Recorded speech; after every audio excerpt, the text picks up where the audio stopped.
Good evening, I'm Nima and this is Forum Daily for Monday, September 12th. And tonight, Canada has a new king.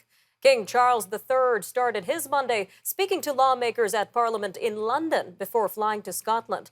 Hundreds of lawmakers crowded into Westminster Hall at the Houses of Parliament for a service in which Parliament offered its condolences to the king, and he replied. King Charles pledged to follow his late mother's example of selfless duty and upholding, quote, the precious principles of constitutional governance. King Charles then boarded a plane to Edinburgh. This is where he accompanied his mother's coffin on a procession to St. Giles Cathedral for the public to pay respects. All right, taking a look at debt levels among Canadians now. The second quarter saw more households add to their overall dues. Statistics Canada says the amount Canadians owe relative to their income moved higher as levels of debt rose faster than earnings. There was about $1.82 in credit market debt for every dollar of household disposable income in the second quarter. StatCan says that on a seasonally adjusted basis, households added $56.3 billion of debt in the second quarter. This is including $48.7 billion in mortgages.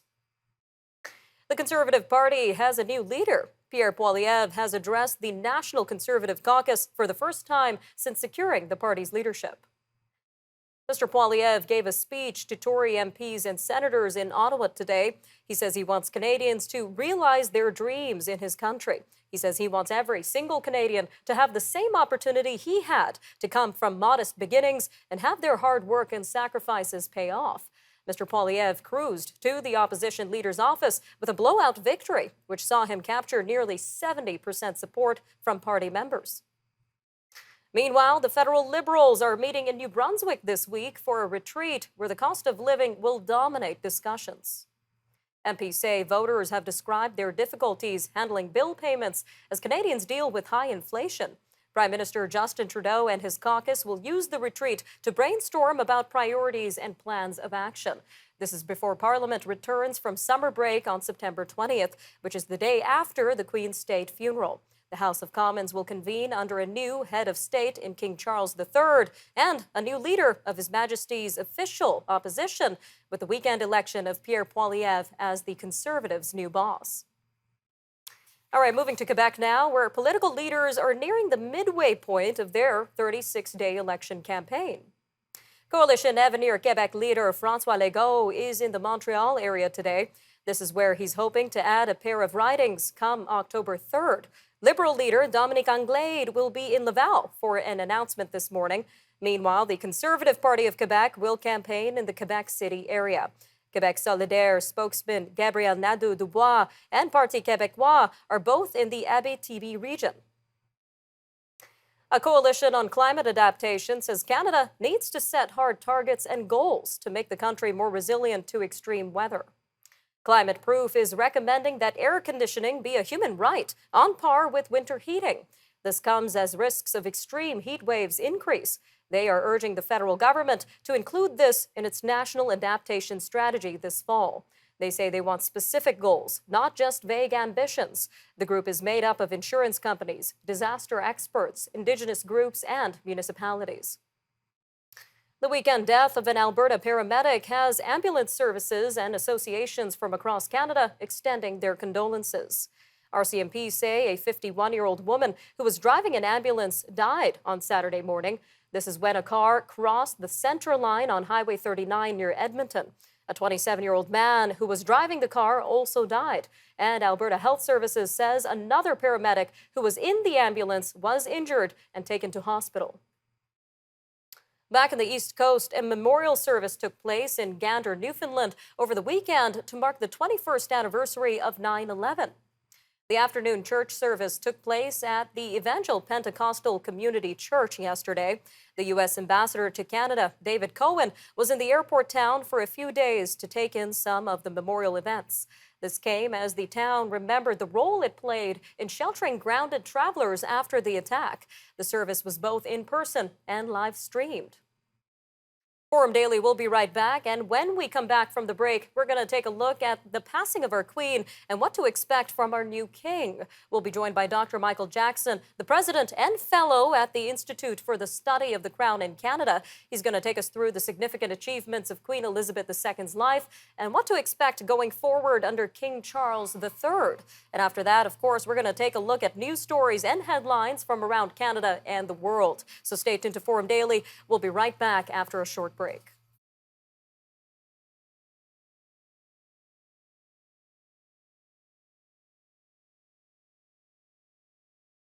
Queen Elizabeth II's coffin arrived at the St. Giles Cathedral in Edinburgh, Scotland today.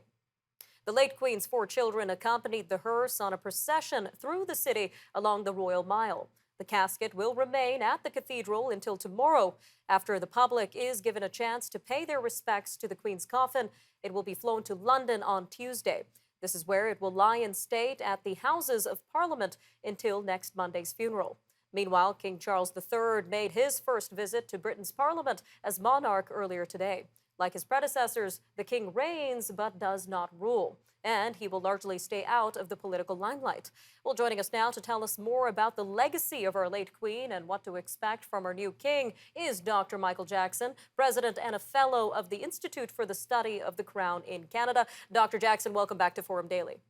Thank you. Now, in addition to following the crown for the past 70 years, you were also appointed by the Queen as a commander of the Royal Victorian Order in 2005. So let's start with your own reaction to the passing of the monarch. Well, my own reaction was one of great shock because the Queen had seemed fine on Tuesday of last week when she met the new British Prime Minister. And then 2 days later, we woke up to hear that she was in dire health, and the family was assembling around her bedside. And then a little bit later came the news that she had died. So it was a great shock, and I'm still recovering from it. Now, 70 years as the Queen of Canada, what stands out to you as the most significant of her accomplishments and legacy in the royal family? Well, she has so many accomplishments and so much of a legacy for Canada and the Commonwealth, but I think her sense of duty throughout. She's very hardworking, diligent, devoted to her role as constitutional monarch and head of state for Canada, the United Kingdom, and a number of other realms and territories around the world. And she never said a foot wrong. She always was the right thing to do, the right thing to say at the right time. She was very devoted to her work and remained above the political fray in a very neutral way. And I think her constancy, her neutrality, her enthusiasm for her job made a great deal of difference to the world and to the Commonwealth. All right, Dr. Jackson. Well, we mentioned that we have a new king now. So how do you see the monarchy shifting or changing under the reign of King Charles? Well, the monarchy is always changing and evolving. You know, when the Queen started as a young woman of 26, 70 years ago, the world was a different place, Britain was a different place, and Canada was a very different place.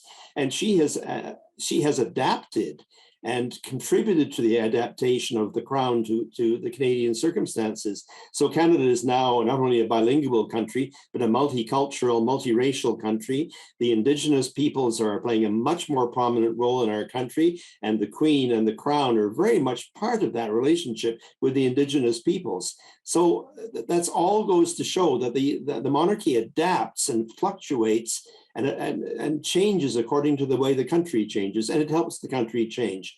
I think King Charles will carry on that tradition. He has got his own interests, of course. He's going to be very different from the Queen. For instance, he was an environmentalist long before it was fashionable. He warned of the dangers to our environment with global warming and pollution around the world. He drew our attention to that at a very early stage in the game. And he's also been very interested in promoting youth, underprivileged youth in our cities, in promoting multicultural and multi-faith dialogue. So he has all these things to his credit, and I think he will influence our country very much to the positive. All right, Dr. Jackson, about a minute left here, so let's talk a little bit about logistics. What kind of changes can we expect both in the UK and in Canada, especially in terms of currency? Well, that means that our coins will need to change. King Charles III's effigy will appear on the coins at some point when they get around to it at the Royal Canadian Mint. We don't know about paper money, whether the image of the new king will appear on the $20 bill or not. That's up to the Royal Canadian Mint to decide and to Canada Post to decide. But I imagine they'll phase these in practical terms. You can't do it overnight. All right, Dr. Jackson, seems like we've got about 30 seconds left here, but what about the UK? What kind of changes can we see in the UK? Well, in the UK, one change, of course, has already happened. It's King Charles III, but Prince William is now Prince of Wales. And that's a major change for the heir to the throne to accept that title of Prince of Wales right away. All right, Dr. Jackson, always great having you on Forum Daily. Thank you again for your time today. It's a pleasure. Thank you. All right, when we return, we're going to take a look at headlines and major news stories from around the country, as Canada will likely play a big role in the Queen's funeral, according to the High Commissioner to the UK, and Nunavut and Ontario begin the Omicron COVID-19 booster rollout. We'll have these stories and more coming up after the break.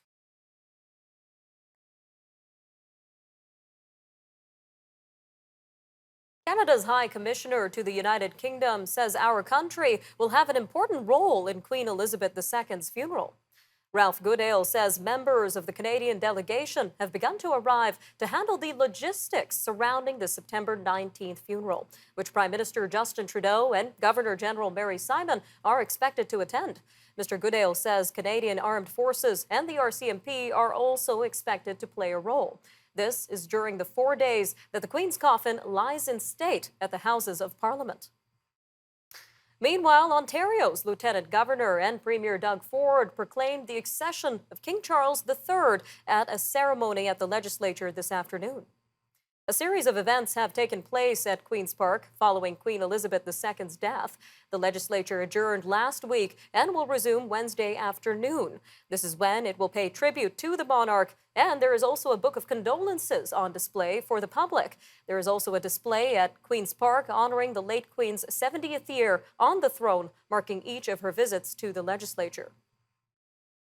On the East Coast, some roads in St. John's are underwater after about 150 millimeters of rain fell in eastern parts of Newfoundland and Labrador.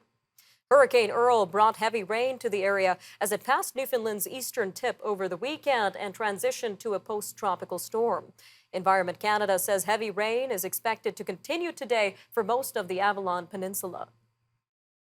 On the other side of the country, Environment Canada says air quality has improved slightly over Metro Vancouver, but it is still at very unhealthy levels in several other regions. This comes as wildfire smoke covers large swaths of British Columbia. Air quality statements for areas from the Peace River in the northeast to the Caribou in central BC and the entire lower third of the province are still in effect. Wildfires in BC, Washington State, Oregon, and Idaho are being blamed for the smoke. The BC Wildfire Service says it expects increased fire behavior this week as sun and warm temperatures continue. All right, turning our attention to the north, where Nunavut is now offering the newly approved bivalent COVID-19 vaccine. The territory is first offering it to people 70 and older and to all residents and staff in long-term care facilities. It says it will expand eligibility for the vaccine as the supply increases. Health Canada recently approved Moderna's Spikevax bivalent vaccine, which targets both the original strain of COVID-19 and the Omicron variant. Well, Ontario is also rolling out its Omicron-targeted COVID-19 vaccines. Shots will go first to those considered most vulnerable. This is including people aged 70 and older, long-term care residents, healthcare workers, pregnant people aged 18 and older, and Indigenous people. Those considered highest priority are eligible to book appointments starting today.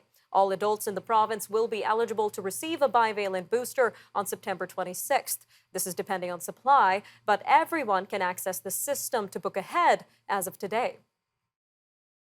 All right, well, meanwhile, groups representing thousands of public sector employees will be going up against the Ontario government in court today and for the next 2 weeks. This is over a law that has capped wages for workers. The groups are challenging the constitutionality of Bill 124.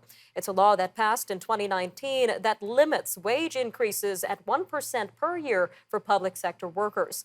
The Tories said the law was a time-limited approach to help eliminate the deficit, but nurses, teachers, and Ontario public service workers are among those who consider the law unconstitutional and in violation of rights to meaningful collective bargaining.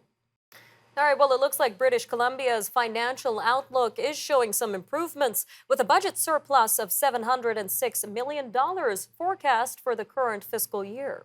Finance Minister Selina Robinson says preliminary financial numbers for the first 3 months of 2022-23 show the province is in a strong position.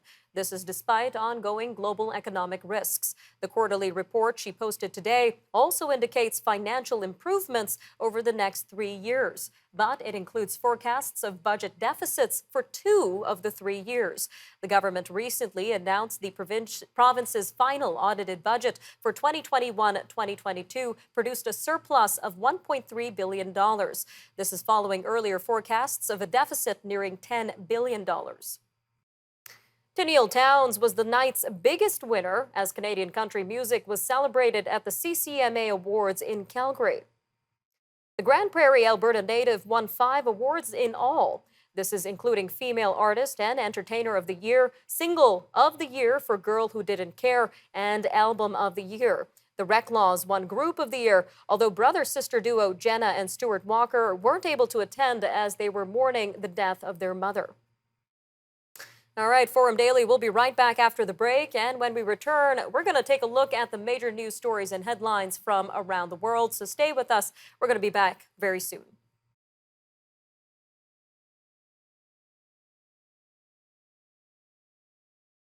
Ukraine has kept the counter-offensive momentum in the war against Russia going. It says it liberated one village after another. This comes amid a claim that in one northeastern region, it had pushed the invaders back right up to the borders that they came from. Russia retaliated yesterday with missile strikes on power stations and other infrastructure. Kyiv authorities report power and water supplies have been restored to 80% of the Kharkiv region. All right, turning to the government headquarters in Montenegro, where computers are unplugged, the internet is switched off, and the main websites of the NATO member state are down. The blackout comes amid a massive cyber attack against the small Balkan state, which officials say bears the hallmark of pro-Russian hackers and its security services. The coordinated attack that started August 20th crippled online government information platforms, and it put Montenegro's essential infrastructure and banking at high risk. The attack capped a string of cyber attacks since Russia invaded Ukraine, in which hackers targeted Montenegro and other European nations, mostly NATO members. Well, there is some hope of peace in an unlikely region in Ethiopia, thanks to a process led by the African Union. The Tigray forces battling Ethiopian troops say they're willing to abide by an immediate cessation of hostilities, and it will participate in the peace process led by the AU. It's a significant shift to which the government has not yet responded.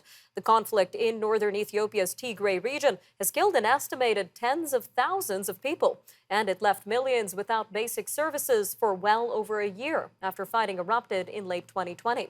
Tigray authorities have previously criticized AU mediation efforts. Moving to Sweden, where a populist anti-immigration party has surged to become the country's second largest political force in a weekend election. The campaign was dominated by fears of gang violence, which is making the once safe Scandinavian country one of Europe's most dangerous. With more than 94% of the ballots counted, the center-right opposition has a razor-thin edge over the governing Social Democrats and their allies in the center-left bloc. However, the election authorities said the vote is so close that the final result will not be known until later this week. As of now, the preliminary results make it clear that no party can secure a majority of the 175 seats in Sweden's parliament. This means a coalition will be necessary to govern. In flood-ravaged Pakistan, the Prime Minister says his government is grappling with food shortages. This comes after months of floods, which have killed nearly 1,400 people in the impoverished nation since June. Shahbaz Sharif made his comment during an overnight phone call with the president of Turkey, whom he thanked for dispatching food, tents, and medicine.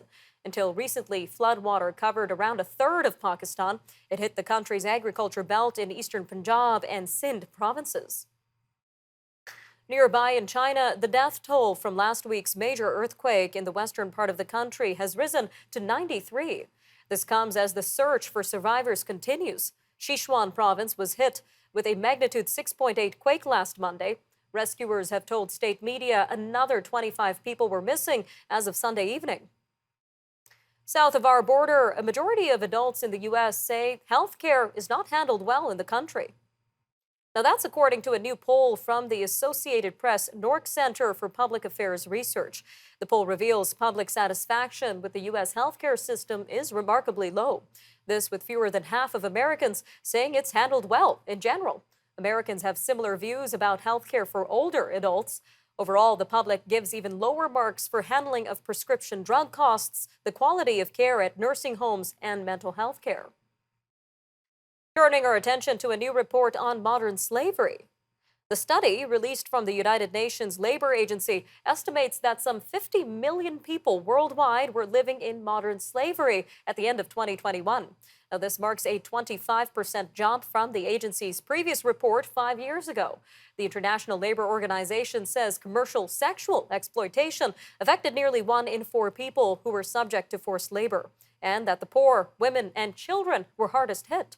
The organization also reported that 28 million people were in forced labor and 22 million in forced marriages at the end of last year.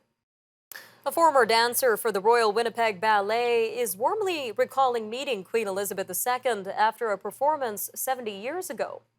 Jean Orr, who was Jean Stoneham at the time, says she joined the company in September of 1951, and she danced for the monarch a month later. Ms. Orr says the recent TV coverage on the Queen's passing has brought back those memories and the incredible moment they shared. All right, I'm Nima Rajan, and that'll do it for your look at national and international news for today. Remember, for more news on demand, you could always visit our website or follow us on social media. Take care, Canada. We'll see you next time on Forum Daily News.